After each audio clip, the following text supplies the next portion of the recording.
सोचिए ज़रा, अगर प्लांट बोल सकते तो क्या बोलते? एक बोलता, मैं गांव का पुराना बीज हूँ, हर मुश्किल झेल सकता हूँ।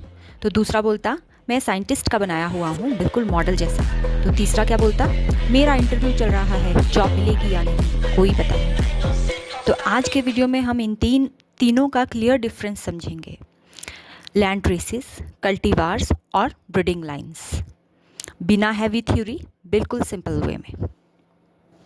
तो हेलो फ्रेंड्स, मैं हूं वंदना ठाकुर और आप देख रहे हैं बायो रूट्स, जहां प्लांट सिर्फ उगते नहीं हैं, समझे भी जाते हैं। आप अगर स्टूडेंट हो या फार्मर हो या बस क्यूरियस हो ये जानने के लिए कि बीएल क्या है, डीएल क्या है, लैंड रेसिस क्या है, देसी क्रॉप क्या है, तो वीडियो को एंड तक ज़रूर देखें। तो सबसे पहले मिलते हैं लैंड रेसिस से। ये गांव की असली हीरोज़ होते हैं या देसी वैरायटीज़ होती हैं। तो लैंड रेस का मतलब ये वो वैरायटीज़ हैं जो सालों से फार्मर के फील्ड्स में हैं, बिना लैब, बिना साइंटिस्ट, नेचुरल और फार्मर सिलेक्शन से बनी होती है। फार्मर का लॉजिक सिंपल होता है, ये प्लांट बच गया, इसका बीज रख लो। कुछ important features of land races होते हैं कि उनमें से कोई प्लांट कोई लंबे हो सकते हैं, कोई छोटे हो सकते हैं, किसी का लीफ शेप अलग हो सकती है, ग्रेन साइज अनइवन हो सकते हैं, कोई दाना छोटा कोई बड़ा, बिल्कुल जॉइंट फैमिली जैसा। बट इनके पास स्पेशल पावर्स होती हैं जिनको हम इनकी इम्पोर्टेंस भी बोल सकते हैं, जिसमें सबसे पहले आता है लाइक हाई जेनेटिक डाइवर्सिटी।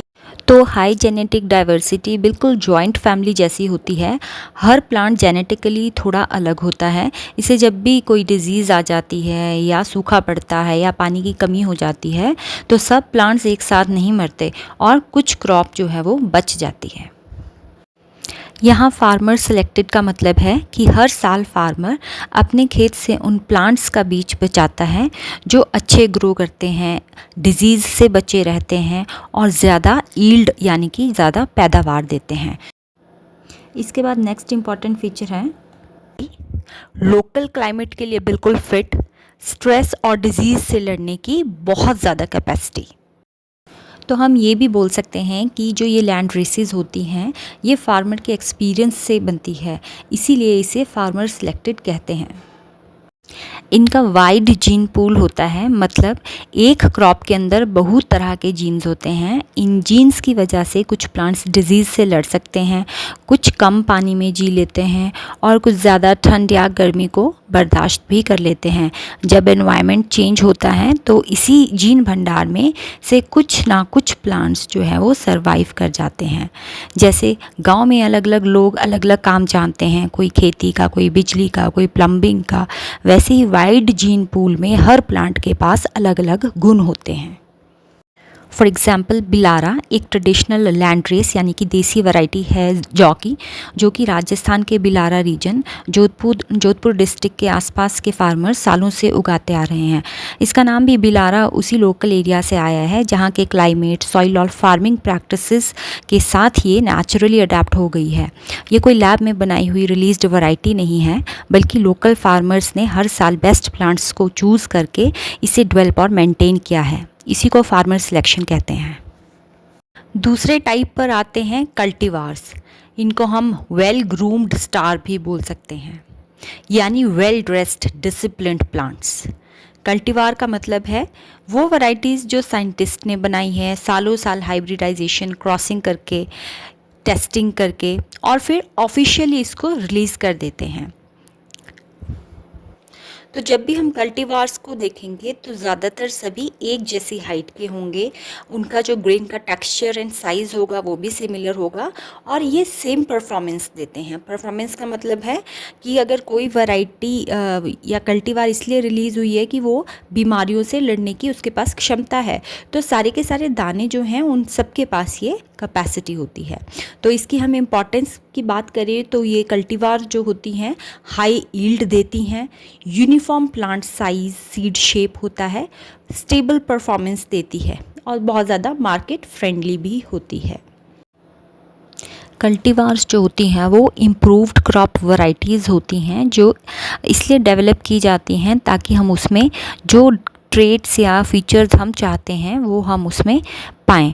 जैसे ये ट्रेट्स इंक्लूड होते हैं जैसे हाई यील्ड, डिजीज़ और पेस्ट रेजिस्टेंस हो, यूनिफॉर्म ग्रोथ हो, सारी की सारी जो क्रॉप है वो एक साथ मैच्योर भी हो जाएंगी, एक साथ सबकी हार्वेस्टिंग भी हो जाएगी।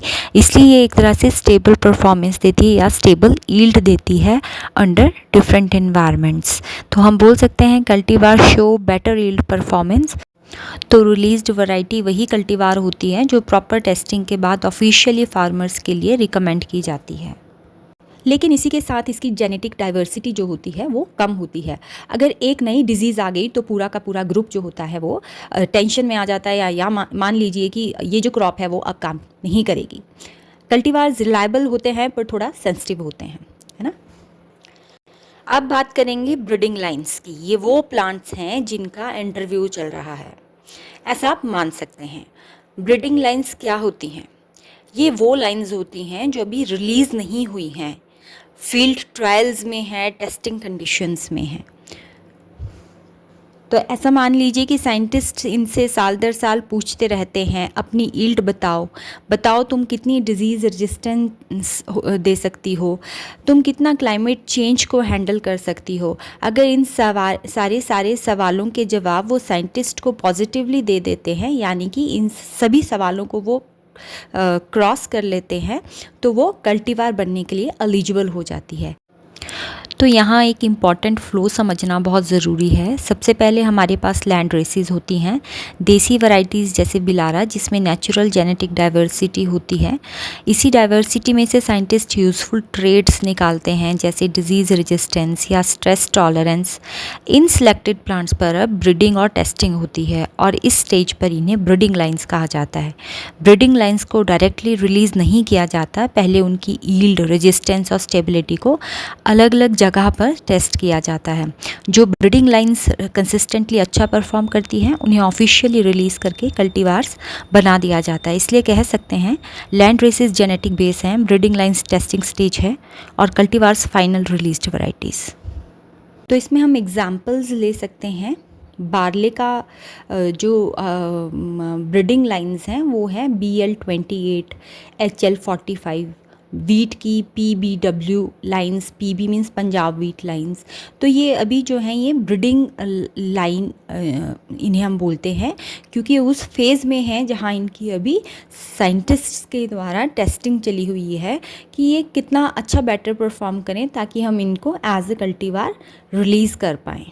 अगर हम एग्जाम्पल्स की बात करें, कल्टीवार्स जो ऑफिशियली रिलीज्ड वैरायटी है जिन पे साइंटिस्ट ने बहुत काम किया है, वो बार्ले में, जौ में, यानी कि BH 902, दूसरी है BH 393।